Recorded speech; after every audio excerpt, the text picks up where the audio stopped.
The click of the DSLR's shutter was unnaturally loud in the crisp October air. It sounded like a bone snapping. Mark Henderson stood on his freshly manicured lawn, arms crossed, watching the inspector from the Architectural Control Committee (ACC) methodically photograph his new fence. The fence was a simple, elegant design of dark cedar, its horizontal slats offering a modern contrast to the traditional colonial style of his home. More importantly, it enclosed the backyard where his 6-year-old daughter, Lily, was currently chasing their new golden retriever puppy, Buster, in giddy circles. Standing beside the inspector, clipboard in hand, was Karen Petrov. Karen was the president of the Sweetwater Creek Homeowners Association, a position she wielded not like a public servant, but like a monarch surveying her fiefdom. Her posture was ramrod straight, her blonde bob lacquered into a helmet of immobility, and her eyes, narrowed behind designer glasses, scanned the fence line with a surgeon's critical focus. Just ensuring compliance for the good of the community. "Mark," she said, her voice a smooth, saccharine melody that never quite reached her eyes. She made a sharp, decisive tick on a form attached to her clipboard. "That view is a shared asset. After all." Mark offered a tight, polite smile. The view she referred to was a sliver of the community retention pond, visible between his house and his neighbors. The fence, by his careful measurement, did not obstruct it in the slightest from any common area. It only blocked the view from her living room window, 2 houses down. "Of course, Karen," Mark replied, his voice even. "I made sure to follow the guidelines precisely. It's well within my property line." The inspector, a nervous young man who looked like he'd rather be anywhere else, avoided Mark's gaze and took another photo, this time focusing on the post nearest the driveway. Karen's smile didn't waver, but a vein pulsed almost imperceptibly at her temple. "The board has the final say in interpreting the governing documents. We have to protect the aesthetic integrity and property values for everyone." She patted the inspector on the arm, a gesture that was less reassuring and more a transfer of command. "I think we have everything we need. You'll be hearing from us." She turned and walked away, her low heels sinking slightly into the soft turf of his lawn, leaving a trail of small, perfect indentations. The public nature of the inspection, performed on a Saturday morning when half the neighborhood was out, walking their dogs or trimming their hedges, was not lost on Mark. It was a performance, a subtle, public humiliation designed to establish dominance. He watched her go, a cold knot tightening in his stomach. He wasn't a fighter. As an architect, he was a man of precision, of blueprints and bylaws, of rules that made sense. He believed in structure. He had read the Sweetwater Creek CC&Rs cover to cover before he even made an offer on the house. He knew the rules. But as he watched Karen disappear around the corner, her clipboard held like a scepter, he had the sinking feeling that this wasn't going to be about the rules at all. Inside, the house smelled of fresh coffee and the faint, sweet scent of the puppy. Lily came barreling into the foyer, her face flushed with joy, Buster tumbling at her heels. "Daddy!" Buster learned to fetch the squeaky hedgehog. Mostly. Mark scooped her up, the knot in his stomach loosening at the sheer, uncomplicated happiness of his daughter. "That's my brilliant girl." This was why he'd built the fence. For this. For the freedom of a little girl and a clumsy puppy to play safely. Without him, or his wife, Anna, having to hover over them every second, worried about the nearby road, or Buster deciding to explore the neighborhood on his own. It was about peace of mind, security. Anna walked in from the kitchen, wiping her hands on a dish towel. Her brow was furrowed with concern. "What was that all about? I saw Karen out there. She looked like she was conducting a military inspection. "Standard procedure, I guess," Mark said, trying to sound more casual than he felt. He set Lily down, and she and Buster immediately resumed their game of chase. "She's making noises about the fence and a view corridor." A view corridor. Anna's frown deepened. "Mark, you spent weeks with the surveyor's map and the CCNRs. You measured it 3 times. You said we were a full 10 feet inside our property line from any potential easement." "We are," he confirmed. "But Karen believes the board's interpretation of the rules is what matters." Anna leaned against the doorframe, her arms crossed. She was the emotional anchor of their family, the one who worried about the human cost of his principles. Is this a fight we need to have the last time someone crossed her? With that satellite dish. She made their lives miserable for 6 months. Remember the weekly notices about their trash cans being 2 inches too close to the curb? "This is different," Mark said, though a part of him feared it wasn't. "A satellite dish is an aesthetic choice. This is about the safety of our daughter. It's a fence. For crying out loud, it's the most suburban thing in the world." He walked over to his home office, a meticulously organized space where blueprints were neatly rolled and architectural models sat on clean, white shelves. He pulled out a thick binder labeled Sweetwater Creek HOA. He flipped to the section on architectural modifications. "The process is clear," he said, more to reassure himself than Anna. "They issue a courtesy notice. We respond. They review. As long as we're compliant with the written rules. It ends there." Anna came and stood behind him, resting her chin on his shoulder. "And if Karen decides the written rules don't matter?" He stared at the page, at the dense blocks of legal text that were supposed to create order and fairness. He, of all people, believed in the power of well-written rules. They were the foundation of his profession, the language of structure and stability. To ignore them was to invite chaos. "Then," he said, closing the binder with a soft thud, "she's creating a bigger problem than just my fence." He wanted to believe it. He wanted to believe that the system, however flawed, would ultimately defer to facts, to surveys, to the black and white text in the governing documents. But as he thought of Karen's icy smile and the proprietary way she had surveyed his property, he knew this was just the beginning. This was her opening move in a game he was only now realizing he was being forced to play. The following Friday, the letter arrived. It wasn't a simple note in the mailbox. It was a crisp, white business envelope delivered by a mail carrier who required a signature. The green certified mail slip was stuck to the front, an official-looking flag of war. Mark signed for it, a sense of grim inevitability settling over him. He waited until he was in his office to open it, the paper cool and formal in his hands. The letterhead was embossed with the Sweetwater Creek HOA logo, a tasteful but sterile image of a willow tree drooping over a stylized pond. The letter was dated October 12th. Formal notice of violation. Dear Mr. Henderson, this letter serves as a formal notice of a violation of the covenants, conditions, and restrictions, CCNRs, for the Sweetwater Creek community.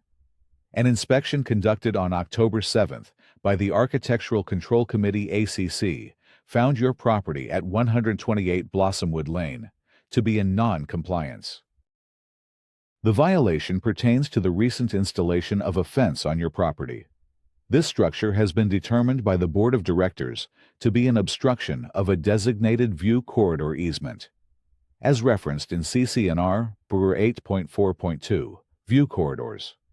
The purpose of this easement is to preserve the aesthetic sightlines to community common areas, specifically the northern shore of the Sweetwater Pond, for the enjoyment of all residents.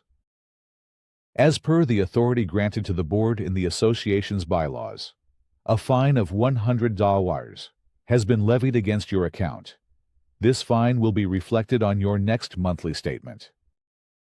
You are hereby required to bring the property into compliance by removing the offending structure within 14 days of the date of this letter.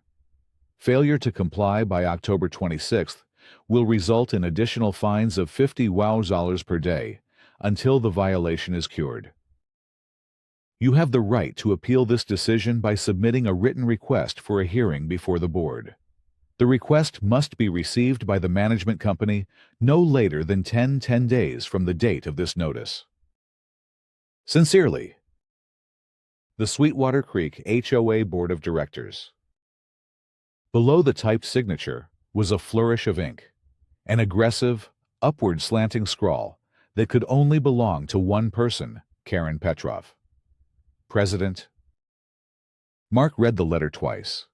The polite, bureaucratic language was a thin veil for the raw aggression beneath. Offending structure, cured. It sounded like they were talking about a disease. The threat was no longer a passive-aggressive comment on his lawn. It was documented. It had a financial penalty, a deadline, and the cold, hard weight of a legal proceeding. The courtesy notice he had expected, the first step in a reasonable process, had been skipped entirely. This was a deliberate escalation. He pulled his binder of HOA documents and his property survey from the shelf. He spread the large survey document across his drafting table. The thick, dark lines demarcated the exact boundaries of his lot. His fence was drawn in with a thin, precise red pencil line, sitting a comfortable 10 feet inside his property line on the side facing the pond. There was no mention of a view corridor easement anywhere on the official survey filed with the county. He then turned to the CC&Rs, flipping to the cited section. Paragraph 8.4.2, View corridors. No structure, planting, or other material shall be placed or permitted to remain upon any lot which may damage or interfere with any easement for the installation or maintenance of utilities, or which may unreasonably change, obstruct, or retard direction or flow of any drainage channels, or which may obstruct the sightlines and views of designated common areas as determined by the board. He reread the last phrase as determined by the board. There it was, the loophole, the vague, subjective language that Karen had weaponized. The section didn't define where these corridors were. It simply gave the board the power to invent them. Anna walked in, a worried expression on her face. That looked official. Mark held up the letter. It is. We've been fined. They want the fence gone in 2 weeks. Her face paled. 2 weeks, Mark. This is insane. What are we going to do? Mark looked from the letter to the survey, his architect's mind processing the conflict not as an emotional slight, but as a structural problem. Karen had built her case on a foundation of ambiguous text. To win, he couldn't just argue. He had to prove her foundation was sand. First, he said, his voice hardening with resolve, I'm going to request a hearing. And second, I'm going to find out exactly where this designated view corridor is officially documented. Because if it's not on a legally filed map, it's not an easement, it's just Karen's opinion. The game had begun. The certified letter wasn't just a violation notice. It was Karen's opening serve. And Mark was ready to return it. Mark believed in process. He believed that if you presented clear, factual evidence, reasonable people would come to a reasonable conclusion. This belief was about to be sorely tested. He bypassed the formal hearing request for a moment, opting for a more direct, less confrontational first step. He scheduled a meeting with the HOA's property manager, a man named Gerald Davies, whose firm, a soulless entity called Community Asset Management, was paid to be the buffer between the board and the homeowners. The CAM office was located in a generic suburban office park. a beige building indistinguishable from the dentist's office next door. The air inside smelled of stale coffee and industrial carpet cleaner. Davy's office was small and cluttered with binders, each spine bearing the name of a different besieged suburban community. Davies himself was a man in his 50s, with a weary posture, a tie that was slightly too loose, and the permanently harried expression of someone who spent his days being yelled at for a living. "Mr. Henderson, thanks for coming in," he said, gesturing to a stiff visitor's chair. "I have your file right here." He patted a thin manila folder. "Thank you for seeing me." "Gerald," Mark began, keeping his tone friendly and collaborative. "I think there's been a simple misunderstanding regarding the violation notice for my fence, and I was hoping we could clear it up before it goes any further." He laid a clean, rolled copy of his official property survey on Davies's desk. He carefully unrolled it, weighting the corners with his phone and keys. "This is the certified survey of my lot, filed with the county. As you can see, the fence is located entirely on my private property. There is no platted easement for a view corridor anywhere on this document." Davies peered at the survey through his bifocals, his expression unreadable. He traced the property line with a pen, hovering over the area in question. He nodded slowly. "I see that? Yes. It's a very clear survey." Mark felt a flicker of hope. Exactly. So, the basis for the violation that the fence obstructs an easement is factually incorrect. The easement Karen cited doesn't seem to legally exist on my property. Davies sighed, a long, tired exhalation. He leaned back in his squeaky chair and folded his hands over his stomach. "Mark, I understand what you're showing me. I really do. And in a perfect world, this would be the end of it." He gestured vaguely at the stacks of binders around him. "But this isn't a perfect world. This is an HOA world." He leaned forward, lowering his voice conspiratorially. "The CC&Rs, in Section 8.4.2, give the board the authority to determine where those view corridors are. Your survey is a record of property lines. The board's authority, according to the documents, extends to the use of that property." "But that's an overreach," Mark countered, his frustration beginning to bubble. "They can't just invent an easement on private property after the fact. That's not how property law works. An easement has to be a recorded legal instrument." "What you're talking about is a legal argument," Davies said, spreading his hands in a gesture of helplessness. "I'm not a lawyer. I'm a manager. My job is to enforce the decisions of the board. The board, led by President Petrov, has made a determination. They've interpreted the documents, and they've issued a violation. My hands are tied." The bureaucratic wall was going up. Mark could see it, smooth and impenetrable. Davies was not an ally. He was a functionary. His only goal was to avoid conflict and collect his management fee.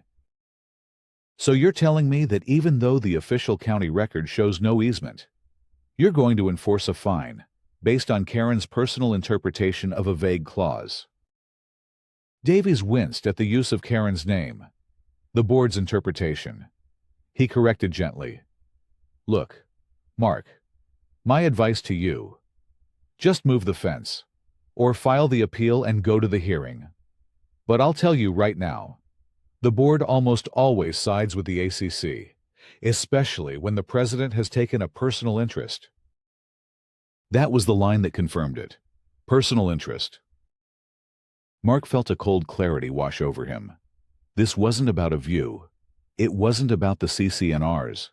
It wasn't even about property values. This was personal. He was being stonewalled, deliberately and systematically.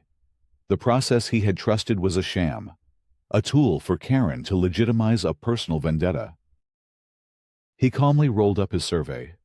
"Thank you for your time, Gerald," he said, his voice devoid of the warmth he'd started with. "You're going to appeal?" Davies asked, a note of pity in his voice. "I'm going to do more than that," Mark replied. He stood up, his resolve hardening into something solid and unyielding. "I'm going to get the truth, and I'm going to make sure everyone sees it." As he walked out of the beige office park and back into the bright sunlight, Mark knew his strategy had to change. He couldn't win by appealing to reason with unreasonable people. He had to dismantle their authority piece by piece, fact by fact, until the only thing left standing was the truth. The battle would not be won in a stuffy manager's office. It would be won in the county archives and, eventually, in a public forum where Karen couldn't hide behind a wall of bureaucratic indifference. Mark's home office transformed into a war room. The large drafting table, usually covered with architectural plans for sleek, modern buildings, was now command central for his fight against the HOA. His first move was procedural. On October 15th, he sent a formal, written request via certified mail to Community Asset Management for two things: all board meeting minutes from the past 5 years, where CC&R, Figure 8.4.2, or view corridors were discussed, and a copy of the official HOA plat map referenced in the original CC&Rs. The bylaws guaranteed him access to these records. A week later, a thick envelope arrived. The plat map was a grainy, 10th-generation photocopy. A faint, dotted line had been crudely drawn in the general area of his property, with the words "View Corridor, Draft" barely legible in the margin. It was sloppy, unprofessional, and, most importantly, not an official document. The meeting minutes were even more revealing. The packet contained dozens of pages, but a single meeting from 2 years prior, dated September 20th, had a key paragraph completely blacked out with a thick redaction marker. The topic of the meeting, according to the header review of CC&R enforcement policies. Section 8. This was a flashing red light. Why would they redact a discussion about enforcement policy? His investigation needed an expert. A quick search for local land surveyors led him to a name that came with glowing, if slightly eccentric, reviews: David Chen, a retired county surveyor. David was described in online forums as a crusading cartographer who delighted in untangling bureaucratic knots and exposing shoddy legal work. Mark met him at a dusty diner that smelled of bacon and old coffee. David was a man in his late 60s, with a shock of white hair, a weathered face, and eyes that twinkled with a fierce intelligence. He listened intently as Mark laid out the story, nodding as he sipped his black coffee. When Mark showed him the photocopied map, David let out a short, barking laugh. That's a sales office copy, a developer's marketing piece. They draw all sorts of fantasy lines on these to sell the lifestyle. This isn't a filed plat. This is a placemat. So it has no legal weight, Mark asked. About as much as a child's drawing of a treasure map, David confirmed. He leaned forward, his voice dropping. What we need is the original 1987 plat map, the one the developer filed with the county recorder to officially create the subdivision. It's on microfilm or in a digital archive down at the county vault. That's the legal Bible. If your view corridor isn't on that map, it doesn't exist. Mark hired him on the spot. David's eyes lit up. I love a good vault dive. It's like archaeology, but with more pettiness. While David began his dig through county records, Mark turned his attention to the human element. He remembered Anna's story about the family with the satellite dish. He needed context. He needed to know who he was fighting. That led him to George Miller, an elderly widower who had lived in Sweetwater Creek since the first houses were built. George was usually found on his front porch, meticulously tending to his prize-winning roses. He was a quiet, observant man who had seen board presidents come and go. Mark approached him one afternoon. making small talk about the weather before gently broaching the subject of the HOA. George snipped a dead leaf from a rosebush, his movements slow and deliberate. "Ah, Karen Petrov," he said with a sigh. "She's been president for 5 years. Gets re-elected because no one else wants the headache." "She seems passionate," Mark said carefully. George chuckled. A dry, rustling sound. Passionate is one word for it. Karen doesn't like to be challenged. She sees the neighborhood not as a community of equals, but as a project she has to manage. Any nail that sticks up gets hammered down. He looked over at Mark, his gaze kind but direct. "And you, son, with that beautiful house and that new fence, you're a nail sticking way up." He leaned on the porch railing.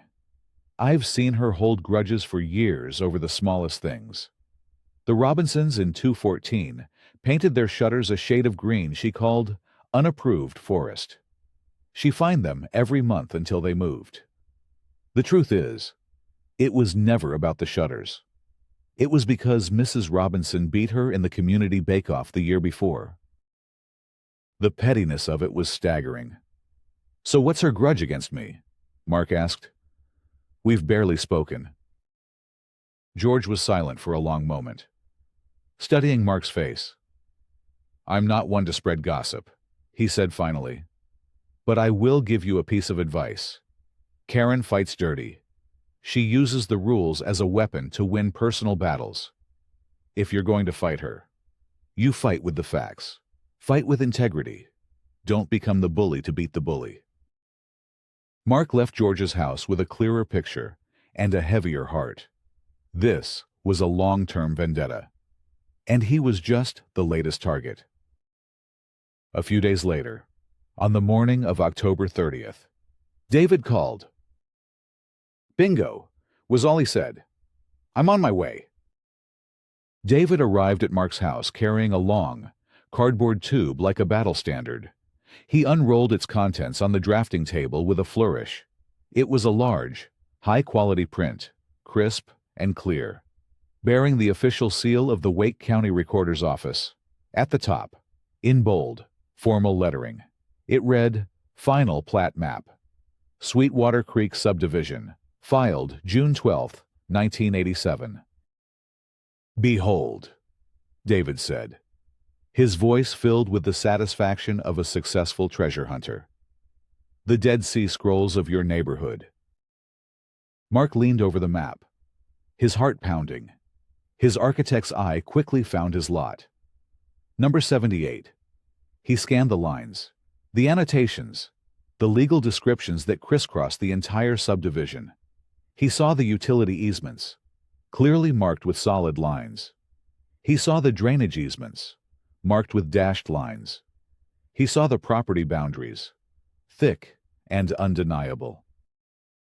He saw no mention, no line, no annotation for a view corridor easement. Nothing. The space between his property and his neighbors was clean, unencumbered private land. The twist wasn't that Mark was right in a simple way. It was that the entire foundation of Karen's argument was a fabrication. The rule she was enforcing, the rule she had likely used to intimidate other homeowners for years, was a phantom. "It's not here," Mark breathed, a mix of relief and anger swirling inside him. "It was never here." "Nope," David said, tapping a section of the map. "I did some more digging. I found the developer's preliminary plans from early 1987, and on those drafts, there was a proposed scenic easement, but the county planning board rejected it, said it was unenforceable and a potential legal nightmare for future homeowners, so the developer removed it from the final plat before it was officially filed and recorded." The pieces clicked into place. The grainy photocopy the HOA had sent him was a copy of that old, unapproved draft. Karen, and likely the boards before her, had been using a legally void document as an enforcement tool. "They've been enforcing a ghost," Mark said, shaking his head in disbelief. Worse, David corrected. They've been levying fines and threatening homeowners based on a rule they likely know, or should know, is legally non-existent. The redacted minutes you showed me. My guess is that's a conversation where their own lawyer told them the easement was unenforceable, and they decided to black it out and keep doing it anyway. The sheer audacity of it was breathtaking. It was systematic, deliberate deception. Mark now held the ultimate weapon, a certified, legally binding document that proved his innocence and the board's malfeasance. He had the truth, stamped and sealed by the county. He looked at David, a slow, determined smile spreading across his face. David, I need a large format digital copy of this.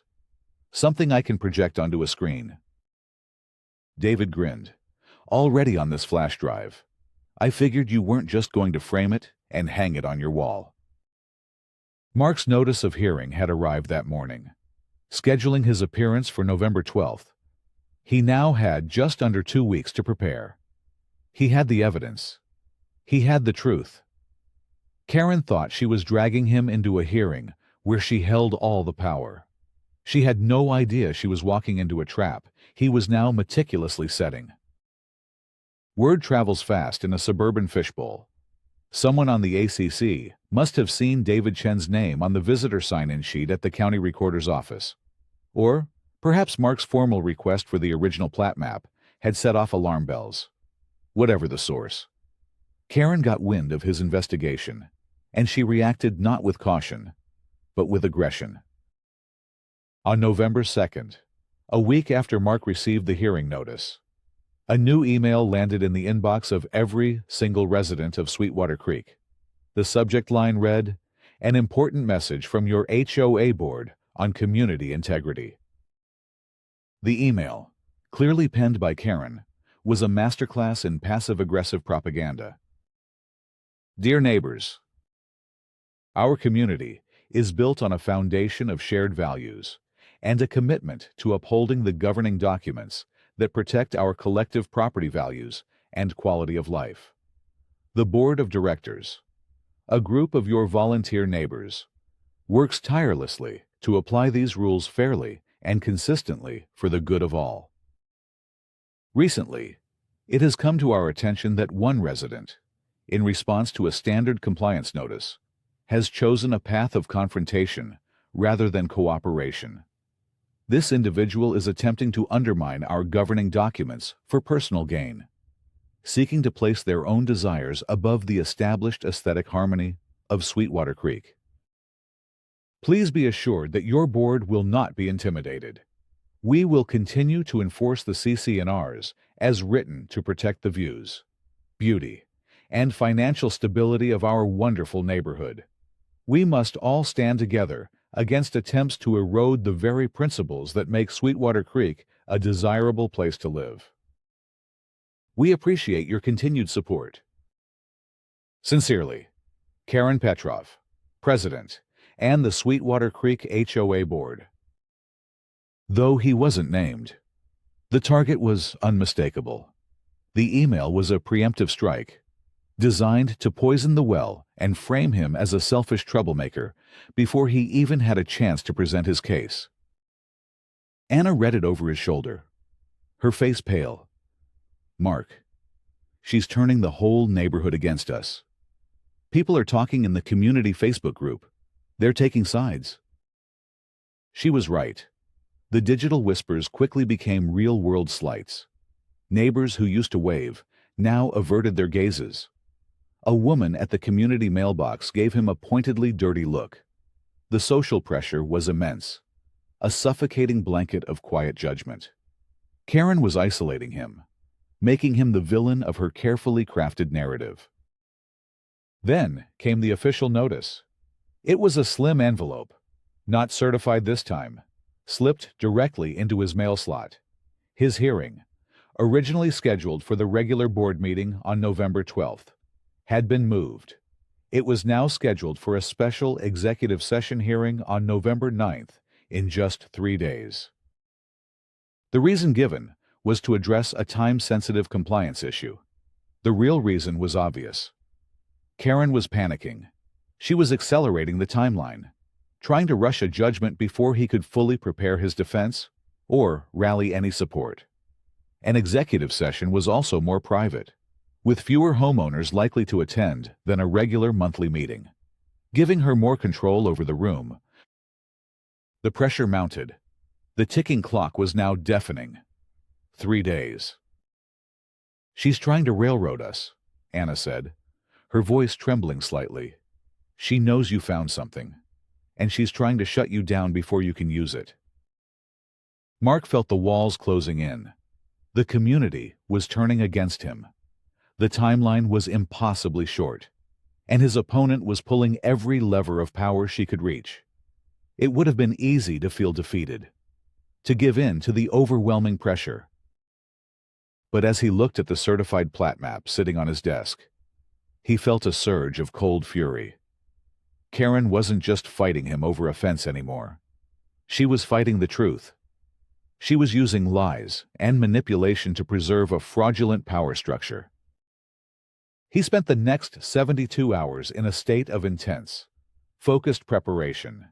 He created a simple, powerful slide presentation. He rehearsed his arguments, timing himself over and over. He reached out to David and his own lawyer to get an unredacted copy of the September 20th minutes through a formal legal demand letter, citing state statutes on HOA transparency. The unredacted version arrived via email just hours before the hearing. As he suspected, the blacked-out paragraph contained a stark warning from the HOA's own attorney. The view corridor language in Figure 8.4.2 is legally ambiguous and likely unenforceable without a corresponding recorded easement on a final plat. Proceeding with fines based solely on board determination carries a significant risk of legal challenge. They knew. They had been warned 2 years ago that their phantom rule was a house of cards, and they had chosen to hide the evidence and keep doing it anyway. On the evening of November 9th, Mark put on a suit and tie. He placed his laptop, the certified plat map, and copies of the unredacted minutes into his briefcase. He felt like a lawyer heading into a trial he couldn't afford to lose. Anna kissed him at the door. "Just be careful, Mark. She's going to be vicious." "I know," he said, clicking his briefcase shut. "But tonight, I'm not fighting with emotion. I'm fighting with facts, and my facts are better than hers." The community clubhouse meeting room was sterile and unwelcoming. The air hummed with the buzz of cheap fluorescent lights and the low murmur of the 20 or so homeowners who had turned out for the special hearing. Most were Karen's allies, a coterie of residents who either genuinely supported her or were too intimidated to do otherwise. They sat with arms crossed, their faces set in grim judgment. At the front of the room, Karen and the 4 other board members sat at a long folding table, a flimsy throne for their suburban kingdom. Karen was in the center, her binder of documents open before her. A large digital clock had been projected onto the wall behind them, its red numerals glowing ominously 0500. This special executive hearing of the Sweetwater Creek HOA is now in session, Karen announced, her voice echoing slightly in the tense silence. The sole item on the agenda is the compliance case for Lot 78, 128, Blossomwood Lane. Owner, Mark Henderson. She looked directly at Mark, who sat alone in the front row. "Mr. Henderson, you have requested this hearing to appeal a violation notice regarding an unapproved fence structure. As per the agenda, you have 5 minutes to present your case. The clock is running." With a nod, the board secretary started the timer. The countdown began. 04:59, 04:58. Mark walked calmly to the small podium set up for residents. He placed his briefcase on it and connected his laptop to the projector. He didn't look at Karen. He addressed the entire room. "Good evening. Madam President, members of the board, neighbors. His voice was steady, betraying none of the adrenaline coursing through him. I will be brief. I am here to demonstrate that no violation has occurred. 0445? He clicked the first slide onto the screen. It was a high-resolution scan of the formal violation letter he had received. This is the notice I received.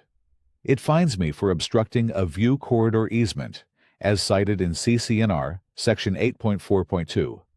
He highlighted the key phrases with his laser pointer. The entire case against me rests on the existence of this specific easement on my property. 0420. He switched to the next slide. It showed the redacted meeting minutes he had been sent. In my research, I requested minutes from past board meetings. This is what I received regarding a discussion of Section 8.4.2. As you can see, a key paragraph has been deliberately concealed. Murmurs rippled through the room. 0355. Through a formal legal request, he continued, his voice hardening slightly. I obtained the unredacted version. He clicked again. The same document appeared. But this time, the black bar was gone. The text beneath it was clear for all to read, likely unenforceable, without a corresponding recorded easement on a final plat. Proceeding carries a significant risk of legal challenge. A collective gasp went through the audience. A board member to Karen's right shifted uncomfortably in his chair. Karen's face had become a pale, tight mask. 0310. The board was advised by its own lawyer 2 years ago that enforcing this rule was legally risky because it likely had no basis in a recorded document, Mark said, letting the words hang in the air. He saw George Miller in the back of the room, who gave him a small, encouraging nod. At that moment, Mark made a choice. He knew from George about Karen's personal grudge, the story of him outbidding her for the house. He could bring it up, humiliate her completely, and turn the procedural victory into a personal one. But George's words echoed in his head. Don't become the bully to beat the bully. He would stick to the facts. The principle was what mattered. 0240. So the question becomes, Mark said, his voice reaching a crescendo. Is there a recorded easement? The HOA provided me with this. He flashed the grainy, hand-altered photocopy on the screen for a brief second. A draft from a sales office. He then took a deep breath. But this is the truth. 0215. He clicked to his final slide. The screen was filled with the crystal-clear image of the final plat map. Filed June 12, 1987, bearing the certified seal of the county. The entire subdivision was laid out in precise, undeniable detail. 0150. Mark picked up the laser pointer again. Its red dot, a beacon of clarity on the map. This is the legally binding document that created Sweetwater Creek. Here is Lot 78, my property. He traced the boundary lines. Here are the utility easements. Here are the drainage easements. They are all clearly marked, as required by law. He moved the red dot to the open space on his property, where his fence now stood. The space on the map was blank. Day 100-0059. As you can all plainly see, Mark declared, his voice ringing with conviction. There is no view corridor easement. It does not exist on the final legal plat. It was a proposal that was rejected by the county and removed before this community was ever officially formed. He turned to face the board directly, his eyes locking with Karen's. Her face was ashen. 030. Therefore, my fence is not in violation because there is nothing to violate. The rule you are attempting to enforce is a legal fiction. You have been knowingly enforcing a phantom rule, based on a voided document, against the explicit advice of your own legal counsel. The clock ticked down. 0:10, 0:09. Mark gathered his papers. The violation is invalid. The fine is invalid. This entire hearing is based on a falsehood. He walked back to his seat just as the timer hit 0:0. The room was in absolute, stunned silence. The only sound was the faint hum of the projector fan, displaying the damning evidence for all to see. The silence stretched for what felt like an eternity, thick and heavy. Every eye in the room was either on the damning plat map projected on the wall or on Karen Petrov's face, which had gone from ashen to a blotchy, furious red. Her mouth opened and closed, but no sound came out. She looked at her fellow board members for support, but they refused to meet her gaze, staring intently at the table in front of them. It was Gerald Davies, the property manager, who broke the spell. He had been sitting quietly in the corner, and he now stood up, clearing his throat nervously. In light of the, new information presented, specifically, the certified county plat map, I believe it would be prudent for the board to reconsider the violation. He was backpedaling so fast he was practically running. His job was to limit the HOA's liability, and Mark had just lit up their liability risk in giant neon letters.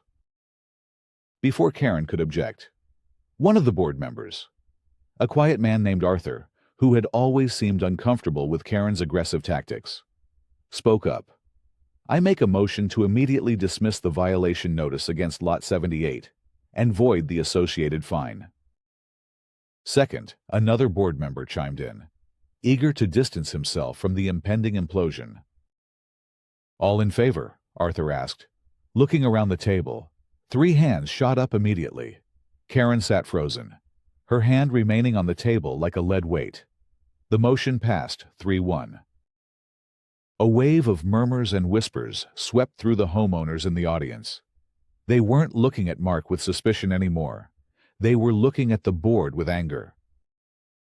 An older woman in the second row stood up. I received a warning about that same view corridor 3 years ago when I wanted to plant a crepe myrtle. They made me move it.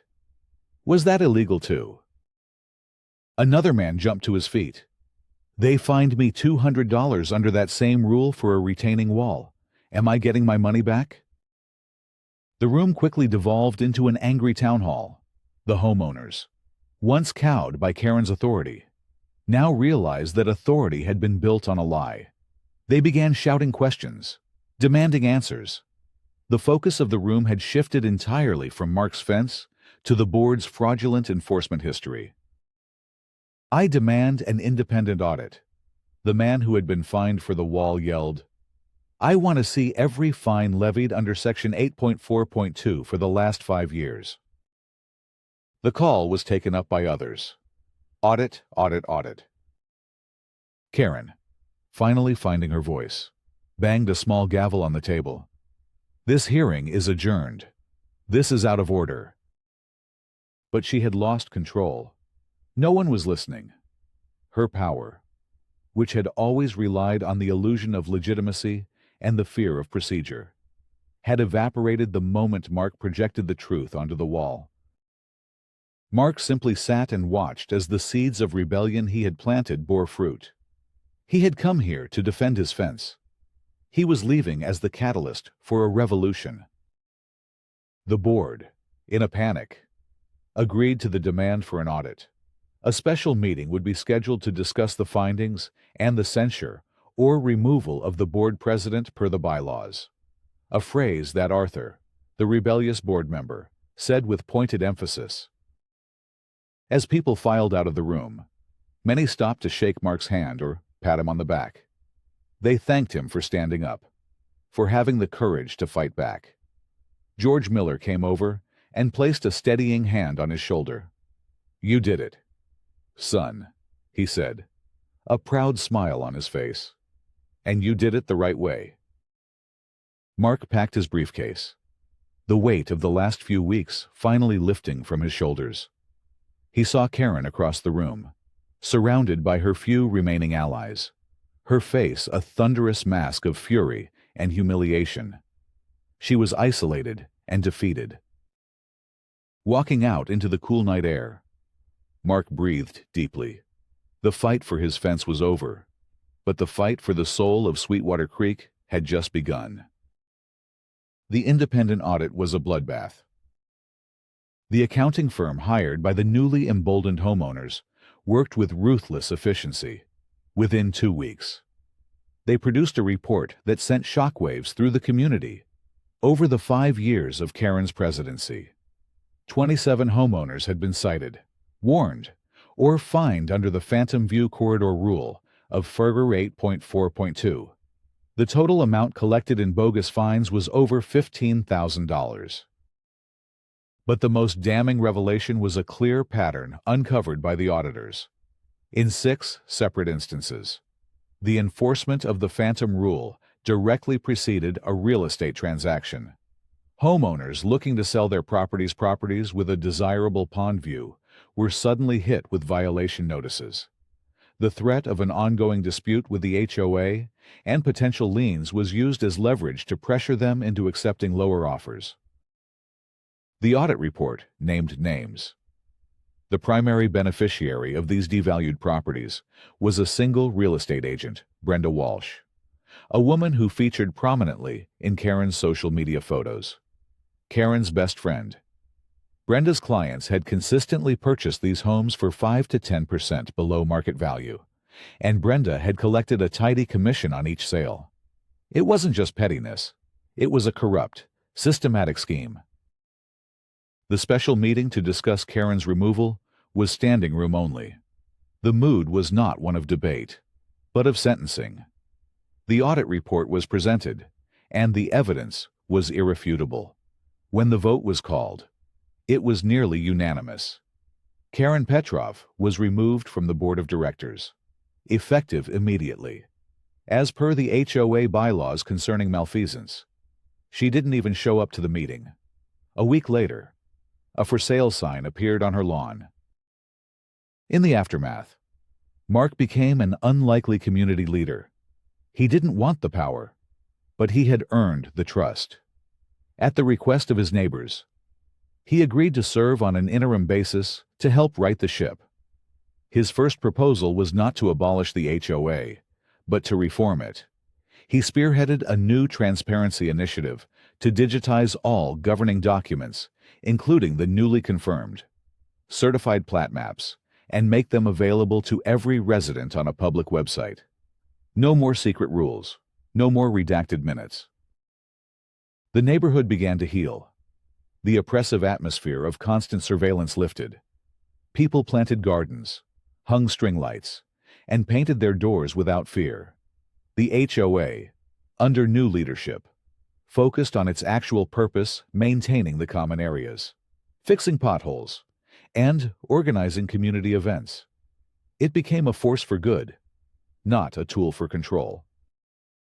One evening, a few months later, Mark was on his back porch, watching Lily and an older, slightly less clumsy Buster play in the yard, safely enclosed by the cedar fence that had started it all.